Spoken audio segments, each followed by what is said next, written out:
সে তোমরা পর্তুলিকা পর্তুলাকা যাই বলো না কেন, এই ফুল কিন্তু আমার কাছে পরিচিত টাইম ফুল নামে। যেহেতু সকাল 9টা-10টার দিকে ফোটে, সেই কারণে এই ফুলকে কিন্তু 9 o'clock বা 10 o'clockও বলা হয়ে থাকে। যাই হোক, তোমরা দেখতে থাকো আমি কিভাবে এই টাইম ফুলের নতুন চারা তৈরি করি। ততক্ষণ তোমাদেরকে আমি একটা গল্প বলি।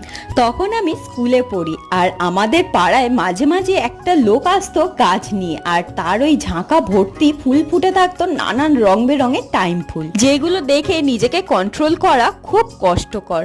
আর ঠিক সেই দিন আমি যখন স্কুলে বেরোচ্ছিলাম, সেই সময় এসেছে দেখলাম গাছ নিয়ে।